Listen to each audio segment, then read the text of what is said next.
Welcome to Seeing This. I'm Mike Ornelas, and today I have the privilege of being joined by director-writer Renee Marie Petropoulos and actress Emily Grant, whose movie, Souvenir, is a short film that explores the complex sexual dynamics between a young queer couple and sheds light on the accumulation of microabuses that lead to a very real and boundary-crossing moment. Renee, Emily, welcome to the show. Thank you for Hi, having me. thanks for having us. Absolutely, absolutely. Congratulations on the film. We're here recording during the lead up to Souvenir making its North American premiere at South by Southwest. How are we feeling going into this festival? Renee, maybe if you want to start, I think you've had a project, Tangled in Knots, screen at Yes, South by Southwest before. Does this feel any yes. different? How are we feeling? Yeah, so Tangles and Us was like back in 2018. I was much younger and I don't know, spry back then and a bit more naive. I think like this time around, I feel a bit more, I'm excited, but I'm also feeling a bit better prepared. I think when we did it back in the day, like I didn't really have a slate prepared. Like I didn't really have feature films that like attached to anything. It just felt like I was going and meeting all these amazing people, and then I didn't really have anything to offer afterwards. So it was kind of like, it was an incredible experience, and like I love the festival as a whole. But at the end of it, I was like, oh, like I really could have used this to jumpstart my career a little bit better. So I'm hoping this time around now I'm coming with like, two feature scripts and then like two other ideas I can pitch that are in different genres. Emily, is this your first project being featured at a film festival? Yeah, bro, I'm so excited. Oh my god. Yeah, like even after filming, this is like one of the projects I have not stopped thinking about and like waiting, and I'll be like, "Is it coming out, Renee? Like, oh, is it done yet?" Obviously, like good things take time, but I'm extremely excited. But I'm also glad that I have experienced people to go with because they know more, so I can just be like, "Oh, tag along." Show you Yeah. the ropes for sure. Renee, I'll start with you. You directed this and co-wrote with Yingna Lu. I'm always fascinated with the writing process when there is co-writers. How did the story originate, and what was the collaboration process with you and Yingna? Yeah, so Souvenir is technically like a proof of concept of another feature film that I've been developing for a few years on my own, very much like a semi-autobiographical film, kind of same setting, similar protagonist, like teenage coming of age story set in the early 2000s, but exploring like a much more, I guess, violent sexual encounter, and just that similar idea of just being like trapped with your family and friends while experiencing this, and kind of what happens when like sexual trauma doesn't really get addressed and how it kind of festers. So similar kind of story, but when we were approaching the proof of concept, like the short kind of took a life of its own. It like we were when I was like writing it, I was also had just come out fully to my family. I'd also just started dating women, so it was just like new kind of like relationship experiences were happening. It was kind of felt like a bit of a second puberty, but like me and Ying definitely combined our forces to add like little moments from our own like past relationship experiences where we experienced like moments of gaslighting and like just like kind of these little micro aggression moments. I don't know if that's the right term, but like yeah, just these little tiny moments of just like crossing a boundary or just like overstepping. So we kind of just sprinkled the story with our own experiences. So that was the kind of story formation between the two of us. And then like I was just like would take it and just like kind of shape it a bit more, and then we'd come back and kind of collaborate. And it was a very much like back and forth kind of process. But yeah, it definitely took a life of its own, and it was also great because yeah, I was exploring my own like first kind of sapphic relationships as well, and just using that awkwardness and pulling it in as well. It was a very fun process. I've never kind of written something in that way before, so it was really great. I mean, you definitely capture a full story and that awkwardness with a lot of layers in this story. I mean, it's difficult coming out as queer in itself, let alone being on a vacation with Mm. family, these things taking place. And, a big part of that success is, Emily, your performance is superb. Oh, Um, yes. You and fellow actress Tanzyn Crawford have such great chemistry together, and I think specifically for what this movie was asking for, and considering the roles you had to play, how do you as an actress build chemistry with the fellow actor? Considering the relationship dynamics, is there anything you do in preparation, for these intimate scenes, or do you kind of just dive in? No pun intended there. Sorry. Yeah. um, but how do you approach that? I mean, I guess at first, like chemistry is kind of like an innate thing that you kind of have with a person. So that does really help because Tanzyn and I just, got along instantly. But I definitely think for preparation with like the intimate scenes and stuff and getting to know each other, I guess, on that level, because you kind of have to in a way. Um, Carolyn Casper, the intimacy coordinator, she Yes. was queen. Oh my god, she was amazing.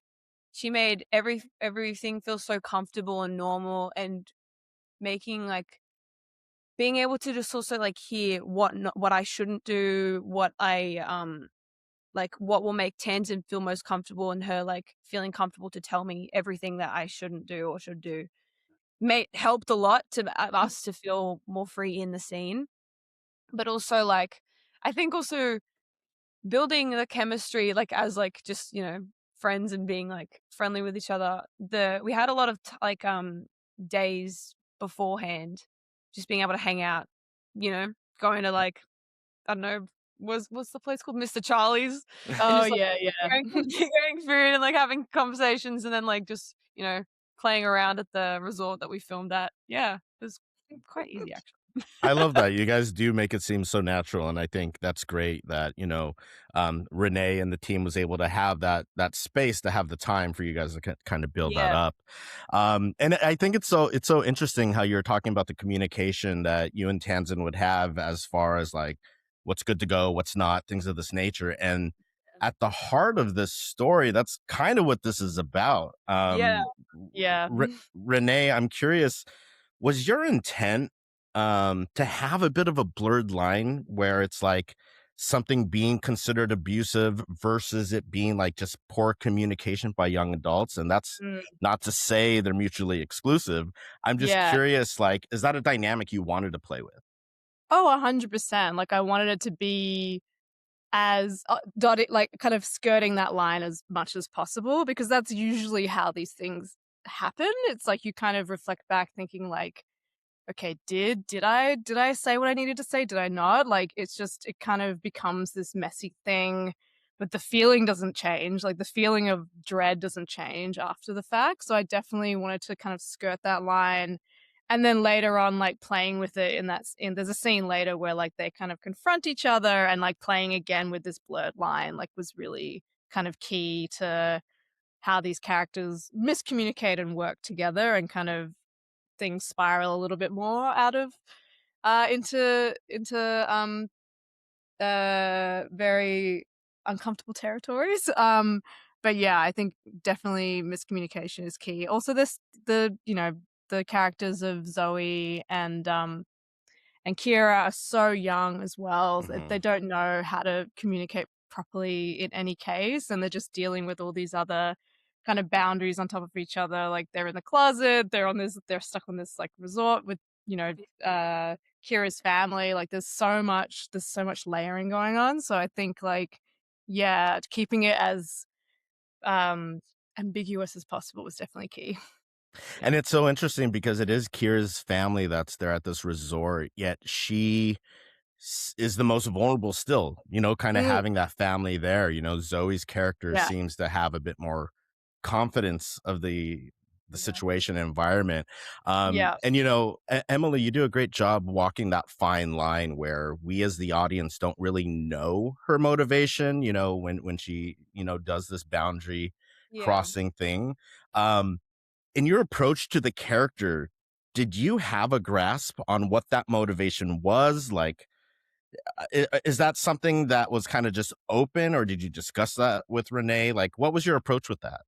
I mean, yeah, we had a few discussions of like I don't think anyone's intention is ever really malicious, Mm, but like sometimes Zoe just kind of like thinks before she actually, she acts before she thinks. And Mm. so sometimes it can be like acting out of self-interest. We had conversations about like what could possibly was her like, what's her family like? And so Mm. why does she act the way she does? Mm. So yeah, definitely just having those little conversations beforehand.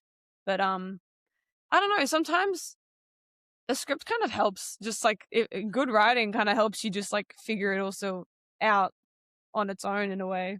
I don't know if I answered that well, but No, for sure. No, absolutely. yeah. Absolutely. I think my main question there was really kind of what you alluded to is like, I mean, even deeper, like the backstory of Zoe. Like, Yeah. Mhm. oftentimes people that act in a certain way or do certain things or don't see certain boundaries is because of what they've experienced or what they've been Yeah. brought up in. And so Yeah. you definitely touched on something there. Um, as I mentioned, there's a lot of layers here, interracial dynamics, mixed race dating, the coming out or being in the closet as a queer person. I'm curious, for Renee, how Yeah. did you find Tanzyn, Emily, who carries so much of the weight of this story, to provide something that's so lived in? Like, what was that casting process like? We worked with Danny Long Casting here in Australia. They're absolutely phenomenal team. Would recommend if anyone's shooting down here, like please work with them. They're absolutely gorgeous human beings as well. So talented. So we kind of began the search, and in the script, like Kira was written as like a Greek Aussie girl because that's my experience. I wanted to have like a layer of like language being used as well, like which you see throughout the film, like they're talking in French in the film, in front of Mhm, Zoe, which is another mhm. layer of like public and private that I wanted to play with, and something I've experienced with my family. We're just having like Greek conversations in front of like English speaking friends. It's just like a very, very typical kind of like child of kids of immigrant kind of vibe. And of course, you're never talking about those people that you're in front of, Oh, right? definitely not, definitely not. Oh my god, like Never. Yeah, yeah. Anyway, so at first we were trying to cast like for Greek Aussie. We didn't quite find anyone that was hitting the mark we needed for Kira. Like not quite getting the vulnerability, and also like I don't know, just wasn't quite grasping the character properly. And then we branched out to like be like, all right, let's see if we can find any talent who could speak any language. Like let's see what we Mm, find. And in our search, we also were looking online just through like I think it was Showcast. It was just like an online actors portal of just like people putting up their reels, and like me and Ying were going through and we discovered Tanzyn. We're like, who is this person? Like we'd gone through her previous work, saw that she had done that show with Catherine Hahn. mhm, Tiny beautiful. Yeah, Yeah. yeah, Tiny Beautiful Things, and then also some other short films like from earlier, and we're just like, oh, like there's something about this girl that's like really captivating. So we kind of just Danny Long, the casting agents, and I kind of like reached out and sussed out her vibe. They were very keen. She couldn't speak any French. I was like, do you want to learn some French?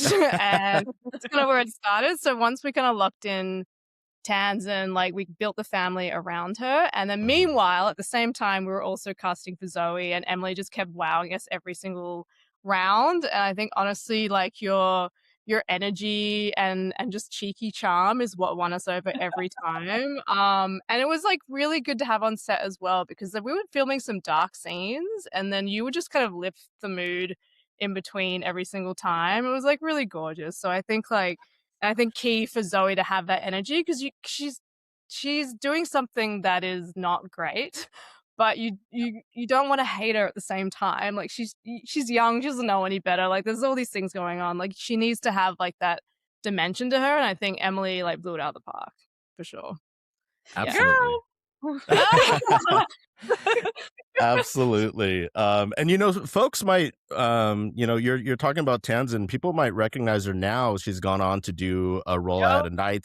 A Knight of the Mhm. Seven Kingdoms, the Game of Thrones spinoff, and is exceptional Wild. there as well. Emily, what is it like as an actress shifting genres, right? If I'm not mistaken, before Souvenir, you were on a Disney production, Last Days of the Space Oh Age, yeah. which I imagine the tone, the plot, the everything is so different. As an actress, is there anything you do to kind of get yourself ready for something a bit more heavy and more, lived in?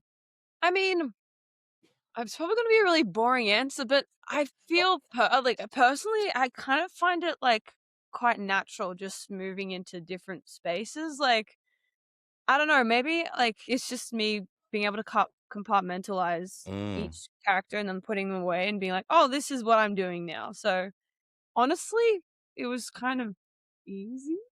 cool. Yeah, that's Yeah, like great. like obviously it's dark, so like it can obviously be like, okay, we have to like lock in now, be a bit more serious and stuff. Yeah. Well, But let's yeah, Yeah. No, it no, was no. Well, I was just gonna say, like, Renee just mentioning your energy, and then just even from our short conversation right now, I think even once I would imagine once cut is called, you're able to kind of just bring a certain energy that is very much yeah. Totally. yourself, and how you can Yeah. kind Yeah, of yeah. navigate I that. think if I stayed being the way Zoe is, I wouldn't be very likable on Now, look, I love Zoe's that. just got some growth. She's got some growth to do. She'll get there. Yeah. Yeah, Absolutely, as a lot of us did at a young age. You know what I mean? absolutely. We're Yeah. very I much think different people. also Mm. just like a side note, like at the time, I remember being this age, like being a teenager at that time, and like nudes were the new thing, and like everyone was like asking for nudes. That was just Mhm. became so commonplace. And then like Yeah. with social media like kicking up and just posting photos online like after every hangout, it was just like became the new scary, exciting thing as well. I feel like that's definitely part of Zoe's like intention. Like she wants to feel like she's part of this like Yeah. new thing. But anyway, Totally. that's one of the many reasons, but I was just thought of it. Yeah. But mhm. I think that's what makes your film important. You know what I mean? Mm, Is it because in this newer generation, nudes or sexting or having mm, everything at your fingertips is so much more not only accessible, but oftentimes acceptable. So you don't necessarily, people don't Yeah. necessarily consider what's okay with the person on the other side. You know what I mean? totally, Um, totally. so it's Yeah. definitely an important movie in that regard. Um, not to give too much away, I don't want to give away the ending, but I'm just curious, Emily, as your character Zoe, Yeah.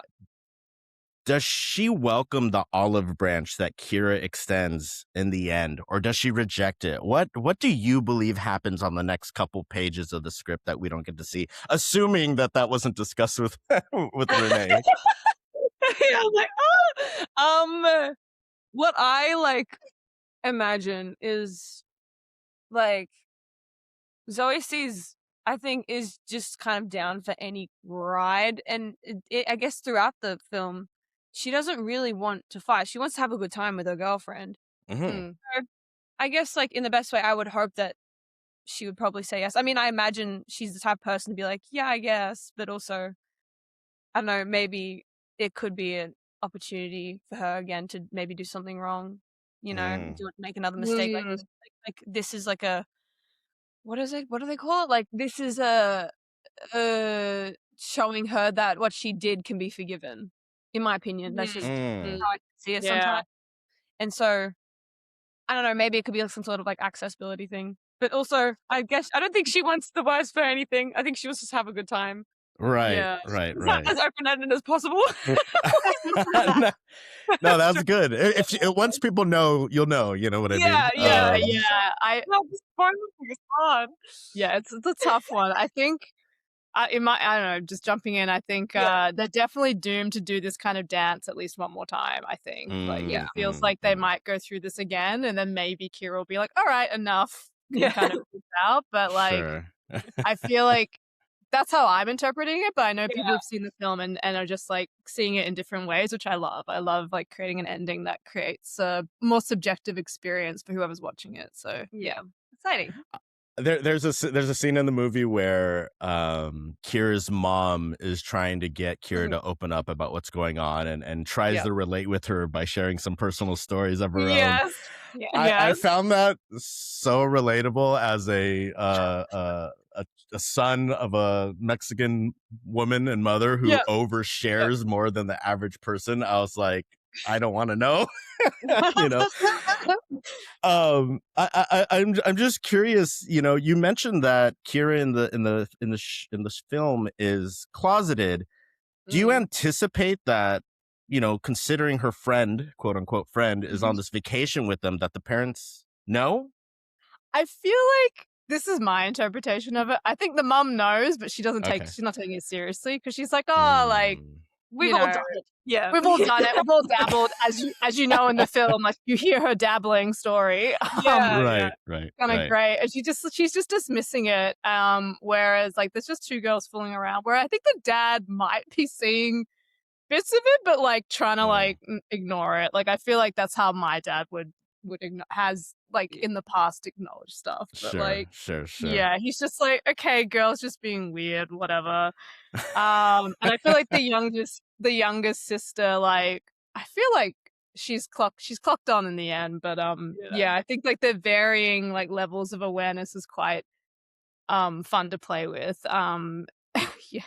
And I think like there was stuff that was shot that kind of it got pulled from the film because it kind of slowed the momentum a bit. Where I think there was the scene where like they're taking photos with their family and the dad, like the girls are like really close for a second or like kind of kissing each other's cheeks, and the dad's like, oh, okay. So there was a reaction there that got cut just because it just interrupted the flow of the film, and that happens. But for sure, absolutely. yeah.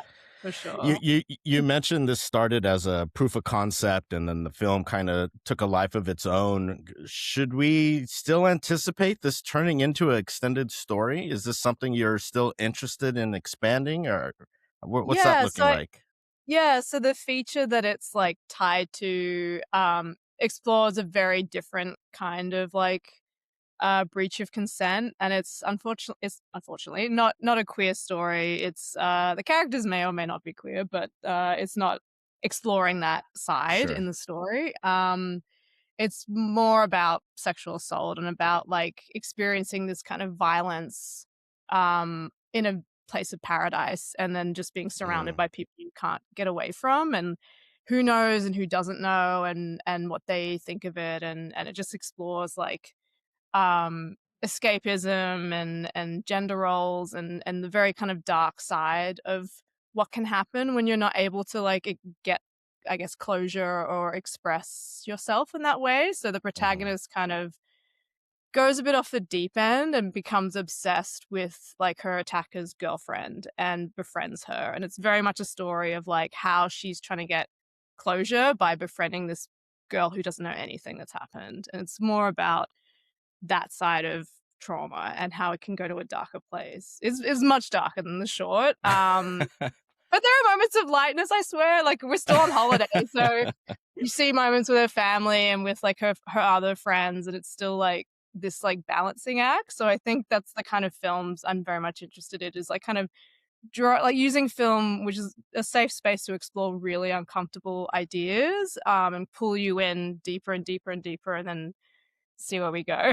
Yeah, it sounds fascinating. I can't wait till you know, you get to the finish line and get to premiere that one. Hopefully you'll come back for that one as well. Yes, I love that. One last question. You guys have been great with your time. Something I like to ask everyone: what is an underseen film that you think some people should check out that you would like to recommend? Whoever has a film come to mind first can start off.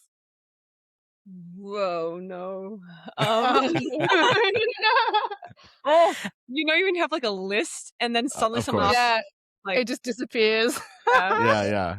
And it could even be underseen, like to your generation, or like, you know, whatever you want to recommend.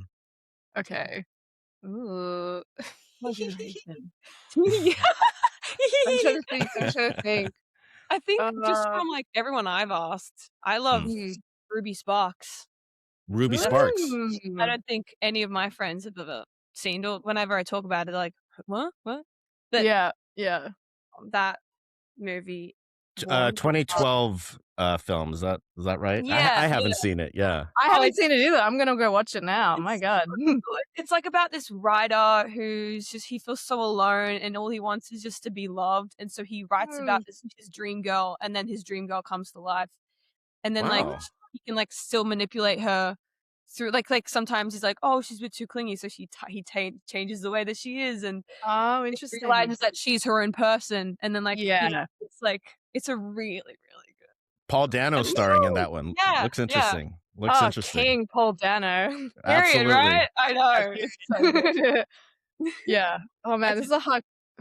Oh, it's a hard question. I think one that I always recommend that people haven't really seen is More Than Colour by Lynn Ramsey. I don't know if you've seen it, but it's one from the 90s. It's about this girl whose boyfriend commits suicide, and he's written this whole novel and has instructions for her to like send it to publishers, and instead of she like deletes his name and puts her own name and then like goes on this journey of like pretending this novel is hers. It is very dark, but weirdly the tone is just like very fascinating, just watching this girl and how she's like kind of maneuvering through the world with this lie. Gorgeous film, but like, and very unnerving, but beautiful at the same time. Like you see her go on holiday with like funds that she's gotten from this like book that she did not write, and just like how she interacts with her friend. And it's still like a coming of age story in a very dark way. So yeah, would recommend. Probably one of my favorite like films, and one that I always go back to when I'm writing as well. So More Than yeah. Colour. More Than Colour. More Than Colour. It's like a name, right? 2002 film? It's the name. Yeah. Yeah, More Than Colour. it. Awesome. I all you had to say was like Lynn Ramsey, and it's like, oh, okay, you do like the darker, the heavier stuff. Okay. I know what you like. Yeah. Got it. The short film is Souvenir. It will be premiering at South by Southwest. Renee Marie Petropoulos, Emily Grant, thank you guys so much. Have fun at the festival, and best of luck with everything moving forward. Thank you so much. This was so nice. Awesome.